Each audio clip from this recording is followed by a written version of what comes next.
Welcome to Fright Club. First rule of Fright Club, you do talk about Fright Club. Second rule of Fright Club, you do talk about Fright Club. Third rule of Fright Club, you post, share, comment, and tweet about Fright Club. Welcome, Gateway Film Center, to the 10th anniversary of Fright Club Live. Thank you so much for coming out. And we know you had so many other options on a beautiful January night in Ohio. Thank you for making us a part of it. She is Hope Madden. He's George Wolf. And we're from madwolf.com, and we cannot believe it's been a decade of Fright Club. And we love it. We love you guys for coming out.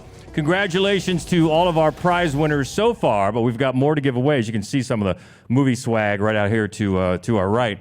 But if you didn't get a raffle ticket, come down after, and we'll set you up as we give away some prizes. And if you were enjoying that playlist, longtime Fright Clubbers might remember, back in the day, we used to have a music theme as well that we would put into the podcast until somebody hit me to the fact that that hurts your chances of being played on some of the podcast apps. So we nixed that. But we'll still find a Fright Club Hits playlist on Spotify, yes, and that's it. So we thought we'd bring that out. And I know you loved the Alice Cooper, and Tyrone loved the Tom Jones, as I did as well.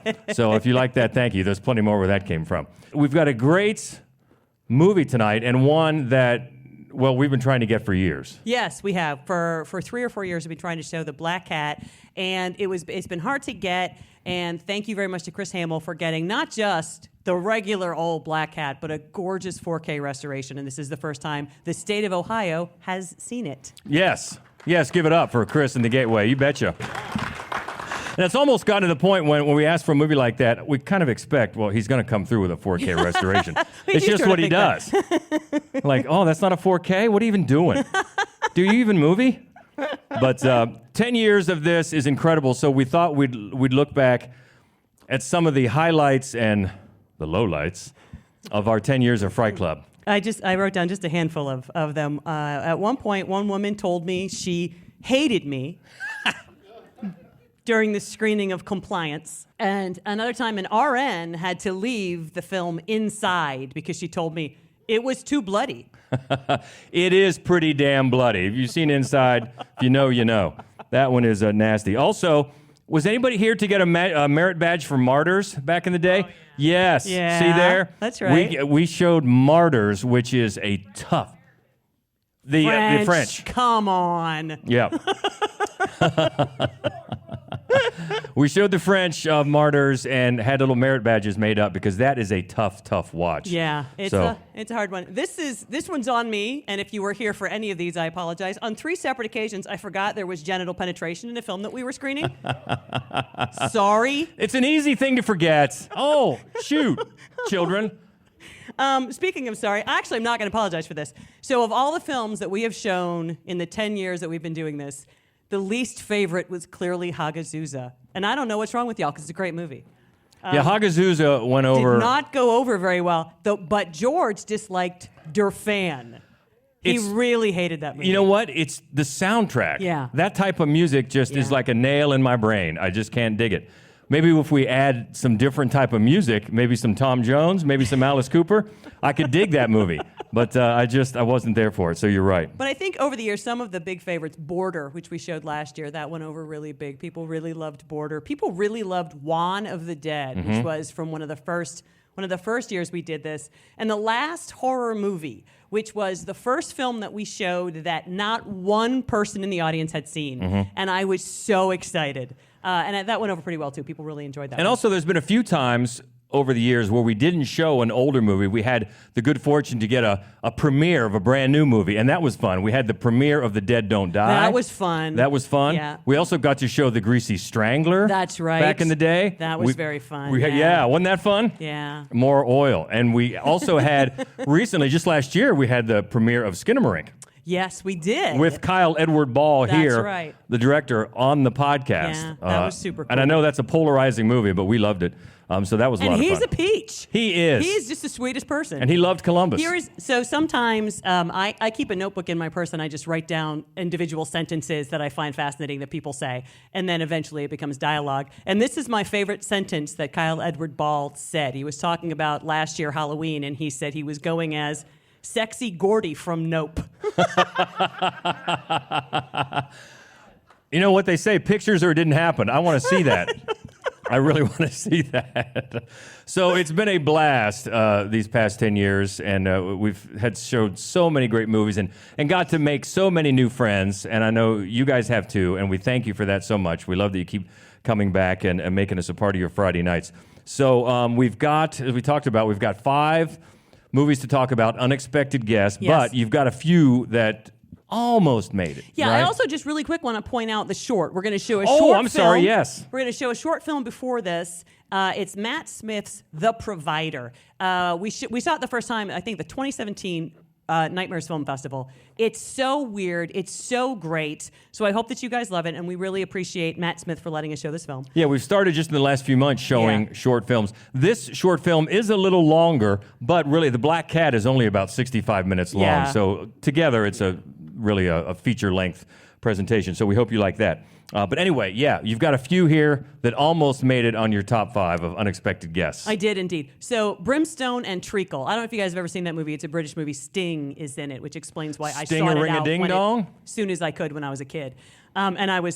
He does terrible things. Sting does in this movie. But it didn't quite make the cut. But if you haven't seen it, it's absolutely worth checking out. It's really kind of troubling. The Old Dark House, that's a classic in this particular genre, and it's James Whale who did Frankenstein and Bride of Frankenstein, which of course I love. I don't really like that movie though, so I didn't include it. I do really like the Texas Chainsaw Massacre. What? And I do, as you might know. And that they're unexpected guests. People don't think they're coming, and they probably shouldn't have gone there. No. Really, it was breaking and entering, and when that happens, it's on you, I think. But they didn't make it. And then the last one that really came close and didn't quite make it was The Human Centipede. Because... We got some Centipede fans? Yeah. Yeah. Oh, yeah. Yeah. So it almost made it. And if it weren't like a live event and we could do the fuzzy math that we do in the recorded event, maybe. But let's be honest, Texas Chainsaw Massacre would beat it out. So, but on to the actual... On to the top 5 as we get to the screening of The Black Cat tonight. Number 5 is just from 2016. In their secluded farmhouse, a mother, a former surgeon, teaches her daughter anatomy and how life and death are not to be feared. One afternoon, a mysterious visitor shatters the idol of their family life. It's the eyes of my mother. Is this your mother? Yes, What did she do? she was a surgeon in Portugal. We used to do dissections together.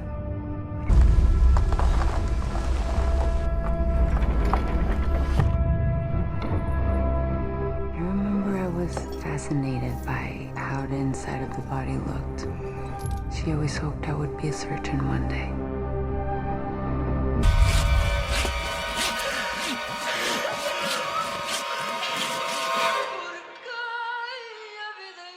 That is such a striking movie. Yeah, black and white. Although, as you could probably tell, the sound design is pretty great. Yeah. It's a very creepy movie. We did show this. We showed this a couple of years ago, and it is an all-time favorite of mine. It's incredibly disturbing, and one of the reasons is just how sort of blasé the lead, the main character is with violence and with anatomy and surgery. and, Yeah. And it, and it's so funny the way it turns, because it starts off, it's this beautiful sort of bucolic, farmhouse and a little girl in the front yard, and this very clearly not right in the head man shows up on the front lawn, and he's laughing. You gotta take me in to see your mom, and he has just no idea what he's in for, Right. and it's such a like visually stunning movie. It's so beautiful and sort of languidly paced, and at the same time incredibly disturbing. Yeah, and like you said, there's such a great power shift, because he thinks he's the unexpected guest and he has the power, and then He does not. No. And you're right. She's so blasé about it because she's been taught, as we said in the synopsis there, she's been taught anatomy and has no problem with what she's going to do. No, so Nicolas Pesce made this movie. It was his first film. It's an incredible, glorious, incandescent first film. And then he went on to make Piercing, which I thought was pretty good. And then he went on to make, you guys remember the reboot of The Grudge from a few years ago? So sadly, he hasn't recovered from that yet. But my fingers are crossed. He bounces back. And there's a movie playing on TV in front of which the grown-up is seeing playing in William Castle's House on Haunted Hill. Nice. You can hear Vincent Price. You always love those kind of horror homages. Oh, yeah. And the section of the film is a sequence in the film where the mother dissects a cow's eye, and Nicolas Pesce's mother actually did that with him as a youngster. So it obviously influenced him a little bit. This one is really, really striking. It's The Eyes of My Mother from 2016. Unexpected guess. Number 5 on our list tonight, and moving up to number 4. Ooh, boy, this one is chilling. From 2008. A young couple staying in an isolated vacation home are terrorized by 3 unknown assailants in The Strangers. Is Tamara home? Is Tamara home? There's someone out there.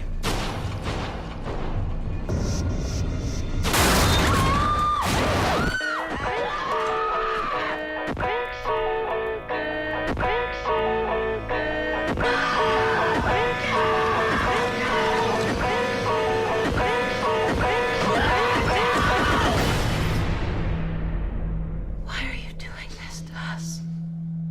Because you were home. I remember when this came out, the trailer really unnerved me. Oh, yeah. And I think it was a different trailer from that one. Yeah, it was. But there's that one sequence where Liv Tyler is just standing in the home and she doesn't realize that there's one of them is just in the background there. And that was just chilling to me. Yeah, it was. Brian Bertino made this, and he also, a couple years ago, made The Dark and the Wicked, which is such a great movie. And it has got all of these baby goats in it. And I say this because we are absolutely going to do a podcast on goats. There's no question about it. But that's a sidetrack. This is... Goats, yeah? Goats, Good for the goats? yeah. Yeah. Right. I just think that this movie was so much scarier than everything else that came out that year. Like it just hit a nerve. You know, I think home invasion horror is really scary anyway. Yeah. Whenever you think you're comfortable in your own house and it's like, you know, I find that's really frightening anyway. But I just, and then it was sort of early in they have baby masks on, like that wasn't worn out yet or anything. Like everything about this movie and the cinematography and is so stunning. Especially inside the house, the way that it can look so sort of open and expansive and probably very expensive and at the same time claustrophobic and isolated. It's I just think that it's such a great director's film. It is, and it was all shot with handheld cameras or steady cams. Every shot has some camera movement, and you can definitely feel that. And it's just really, really chilling. And a lot of people understandably draw comparisons between this film and Them. From 2006. Which we also showed. We showed that one, too. Yeah, that one is also very scary. Not the one with the giant ants. It's a whole other movie. The home invasion, Them. Yes. And anybody that saw, I had totally forgotten he was in this, but anybody that saw the movie Blackberry from this year, that great supporting performance from Glenn Howerton. From It's Always Sunny in Philadelphia. Yeah, he's in this, too, which I had totally forgotten. He's got a small, but very memorable part in this movie. Yeah, poor guy. And this one, I think, am I wrong? Is this getting another reboot or another sequel? It's getting I think there's somebody. Bertino's not making it. I think that there are 3 additional sequels coming out. But I hated the second one, Prey by Night. I hated it. So I don't know if anybody else hated it or loved it. No, no judgment there. But I'm not that looking forward to 3 more that he doesn't helm. To be honest with you. this one is really, really, really effective, and that this down to your bones, just dread and fear. Yes. Home invasion horror. The Strangers from 2008. That's number 4. All right, moving up to number 3. This actually counts as 2. From 1997 and 2007, 2 psychopathic young men take a family hostage in their cabin. It's Funny Games. What is it, honey? There's someone here. Could you please leave? Right now. Mr. Farber. What? Have a seat, please. I'm Paul. It's easier when things are polite. Okay, let's play a game.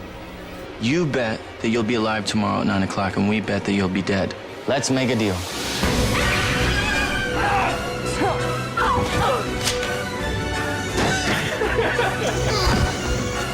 That's awesome, really.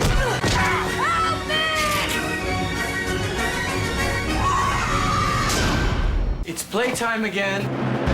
This is from one of our favorite filmmakers, Michael Haneke. Anything he does, see it. And he's such a genius at jumping around from different genres, different languages, and whatever he does is so good. And this one is so interesting because he also directed the American version, which is pretty much a shot-for-shot remake of the original. And he has stated, I think, in interviews that he always intended it for American audiences, but it never gained much traction, so he did it in English.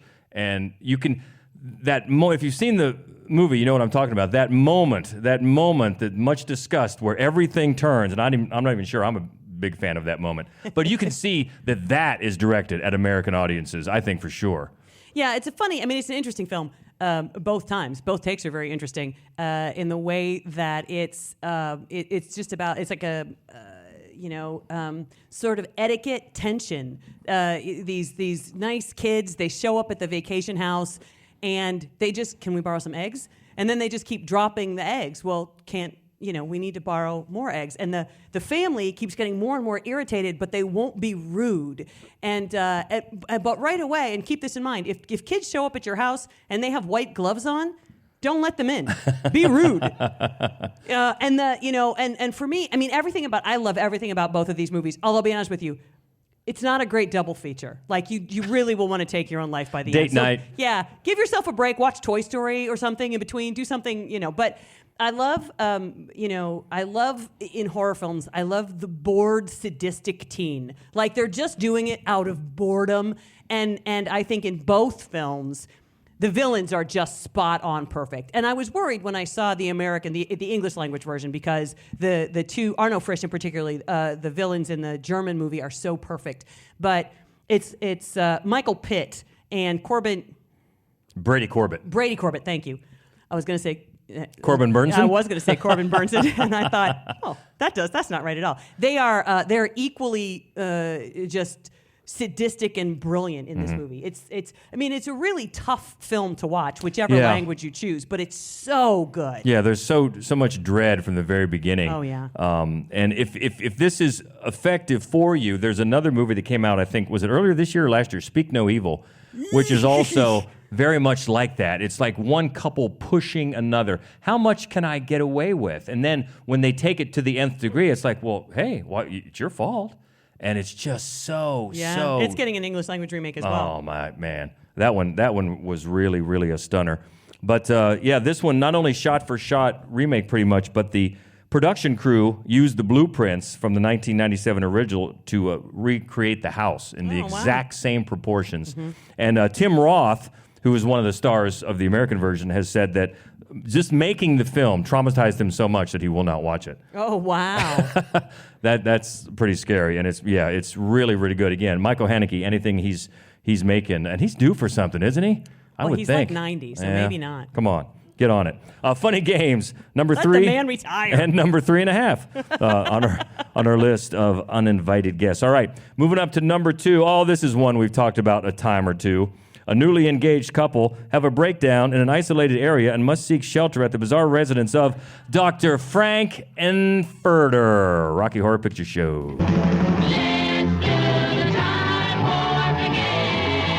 The Rocky Horror Picture Show is wonderfully weird. They're probably foreigners with ways different than our own. It's fabulously freaky. It's a trip to transsexual Transylvania. I'm just a sweet transvestite. The Rocky Horror Picture Show. Great Scott! So give yourself over to absolute pleasure. See the Rocky Horror Picture Show. So this is one of the all-time greats. And All time. I was thinking today, somebody asked, what movie have I seen the most often? Because I do tend to watch certain movies again and again. And I think it is probably the Rocky Horror Picture Show. You think so? I do. I think that it edges out Texas Chainsaw. And it's never not fun to watch. It's the so most much fun movie ever. And also, there's never been a more perfect performance in any film ever than Tim Curry in this movie. He's so perfect in this movie. He is.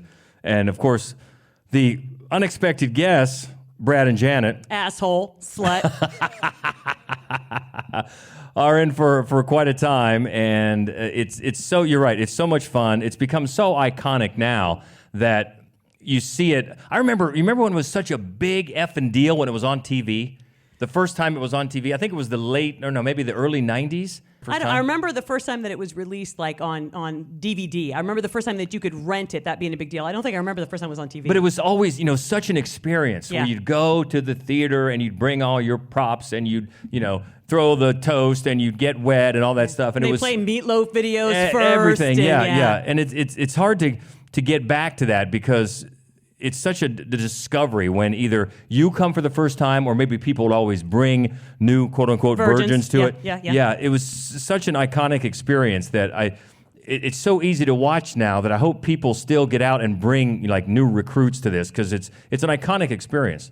It is. Actually, our youngest nieces have never seen it, and I always bring it up, like when we're out in Vermont, we should watch this movie. And my sister, rightly so, she says, no, they have to wait until they can go see it live somewhere, until somebody is showing it live somewhere. So I can get behind that, except I don't know how old you could be without watching the Rocky Horror Picture Show and be related to me still. And what also is very fun to see the Rocky Horror Show on stage, which I know they do here a lot. Yes. I mean, Short North Stage does it. Yeah. And we went last year, I think, or maybe the year before, and it's always great. So it's just so much fun to sing along with. But it all starts with, of course, the unexpected guest. It does. And Riff Raff, who is also perfect in this movie. And when he just says, which I still always tell to, hello. It's my favorite introduction to any character. He just goes, hello. Oh, God, that movie's great. It's a great one. All right, we gotta get on with this because we've got a movie to show. And guess what? It's going to be the one at number 1. American honeymooners in Hungary become trapped in the home of a Satan-worshiping priest when the bride is taken there for medical help following a road accident. From 1934, The Black Cat. Did you ever hear of Satanism, the worship of the devil, of evil? Approaching is the great modern priest of that ancient cult. And tonight, dark of the moon, the rites of Lucifer are celebrated. And if I'm not mistaken, he intends you to play a part in that ritual. A very important part. Where is my wife, Karen, and my daughter? Karen? Why, what do you mean? So how many people have never seen this movie? Look at that. Yay! How many people have never seen a 4K restoration on the big screen at Gateway Film Center? This is a treat, man. This is a treat. It's been a long time coming. And as always, we're not going to talk too much about it, as we never do in advance. We'd love for you to come down and talk to us afterwards about your reaction. But I do want to say that this is pre-code. It's very important. Yes. Because this movie is weird as shit. And you're like, what are they saying right now? Is that really what... Is Boris Karloff saying that right now? And I also want to say this. They make the most glorious use of his lisp in this movie. In other movies, it's like they always try to work around it, but in this one, they're like just reveling in it. It's fantastic. Heck yeah. So that's about all we're going to say. But please, we want to get your reaction after and get you on the podcast. So before we start, we're going to start with the short film, Matt Smith's The Provider, and then we'll get right to The Black Cat. But before we do that, we want to give away these last few pieces of sweet swag from this movie season. Congrats to all of our ticket winners from earlier at Happy Hour. Thank you so much. Enjoy The Black Cat. Enjoy Provider from Matt Smith, which we're going to show first. And then please come down and we'll talk about The Black Cat after. Are you ready? Yes. Okay. Thank you so much. Hang out. Enjoy. Let's talk. Stan, roller. About 90 minutes later. Yeah, good stuff, huh? Yeah. Man. And it looked great. It did look great. It did. How much does Rocky Horror owe to this movie? A lot. A lot. I love, first of all, the light and shadow and silhouette. Oh, fantastic. Yeah. Super good. Super good. Also, all the just having sex with dead bodies that just kept being sort of suggested throughout. And Boris Karloff's hair, pretty great. Yeah. Yeah, it's this is 1934. 34. It's hard to imagine now. I mean, what a big deal that was, getting them together. Oh yeah! Oh my God, yes. And how hard it would be to have the ramps in every scene so that Bela Lugosi looked like he was taller than Boris Karloff. You could almost feel the fight. Like this scene was contractually obligated. I'm going to look taller in this scene, and the next scene I won't. Yeah, you definitely saw that going back and forth. And also, sometimes I swear it looked like Karloff was almost rolling his eyes at Lugosi's subtlety. Can we put it that way? You know what I love, though? I love that they did this. I love that Ulmer did this, is that the first time you see Bela Lugosi, we've got this happy, hungry couple in their train car, and all of a sudden they're like, hey, can this guy share a car with you? And then all of a sudden it's like, Bela Lugosi. And you're like, no, this is a terrible decision. But it's because at that point in the film, you don't realize that he's the good guy. I mean, more or less the good guy. Like, he's got some really questionable decisions. He makes some really questionable decisions. But at the time, I think it's a fascinating choice directorially that Ulmer made, that it was like, so that the whole audience is like, no, don't let him in. But then also, that's where they're going for their honeymoon for real. I feel like the whole marriage is doomed. Yeah, director Edgar G. Ulmer, and a lot of landmark things about this film. First of all, the score. It was one of the first films to have, music not just in the opening and credit. There's music throughout, and that was pretty landmark at the time. Also, that clock. It's like a digital clock. Almost, you don't see a clock like that before any other movie, and of course the mention of Satanism as a cult, one of the very, very first, if not the first. I feel like Haxon probably did it first. Okay, but I don't know if they said it out loud. Like I don't know if they articulated it. Yeah, but it's the first Black Mass, and that's another podcast we got to do. Yes, I love me a Black Mass. Also, I love the opening credits because it says, suggested by the Edgar Allan Poe. And by suggested, they mean it has absolutely nothing to do with... There is a cat in both. That's about it. But I'd love to get your reactions. Come down, and we'd love to get what you, especially if you haven't seen it before. And thanks again to Matt Smith for letting us show... Oh, yeah. The provider. And if you have thoughts on the provider as well, we would love to hear it. So just quickly, as Brandon comes down, I would like the provider. The first time I saw it, I thought to myself, so you keep your brain inside the testicle. And apparently it makes a mess on your nose when you eat it. And you won't watch those pimple popper videos. Oh my God, I don't want to hear it. But you'll watch that thing. I like that movie. I'm a big fan. Two things. Is beautiful, as you said. It's absolutely beautiful. And it became very famous.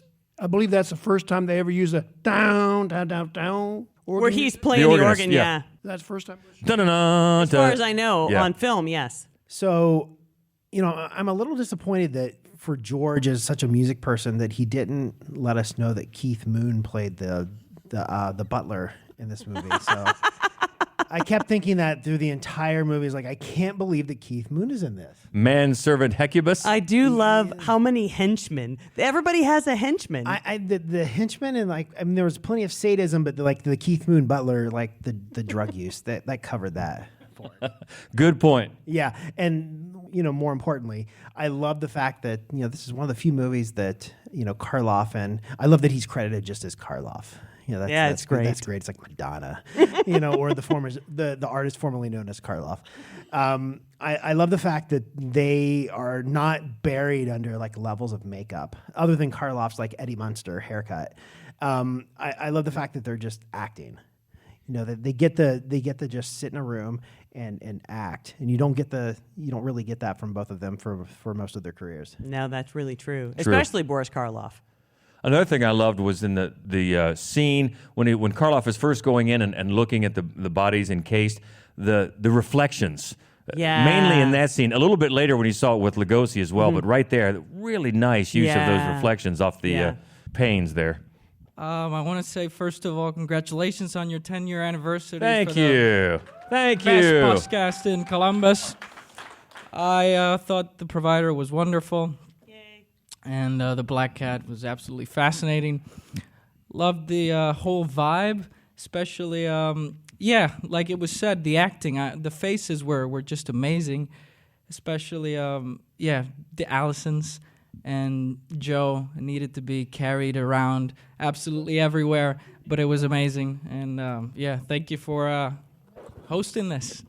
Thank you for coming. I do love that. I love that the henchman, he carried her everywhere. And then he's carrying her from the middle of a storm somewhere in Budapest, and she just has a coat over her head the whole time, and he's just carrying her the whole time. And I keep thinking also, why is your husband not sleeping in your room with you? He's so happy that Boris Karloff has the door open. Yeah, I'd like to spend some time with you, Boris Karloff, on my wedding night. It's a very unusual choice. And also, when they opened the door, did you get a look at those majestic mountains outside? Yeah. They look real. They totally look real. So I love, this is one of my favorite Universal horrors because it's just, one, I love Universal horror, because they're neat films because they're done so quickly. Everything's used, every second's used so well. And then also just the incredible Art Deco. Here's this Art Deco home in the Carpathians. Where did this come from? Why does this belong here? It doesn't.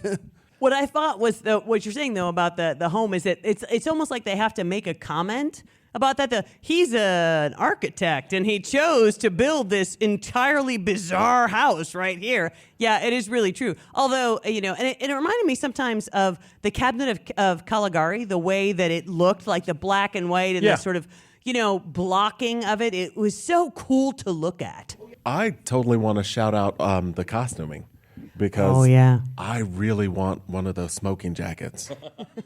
and people were very clothed. Dude got out of bed with a lot of clothes on. Just saying. Point taken. Very true. So first, a quick thought on the provider here. The only thing I could think of while they're eating those weird brain testicle things is it's exactly like eating a mango. There's no right way to do it without making a huge mess of yourself. Yeah, but then as far as the Allison's marriage is going, Guy was packing heat on its honeymoon. I think that says everything you need to know about the future success of their marriage. But I do love all these old movies from the 30s, before they've really figured out the 3-act structure for telling stories and things, and how just there'll be 5 or 6 inciting incidents before anything really happens.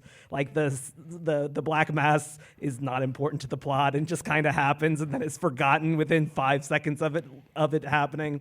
And I love the soft focus on Mrs. Allison the entire time. It's like they put an entire vat of Vaseline on that. They did.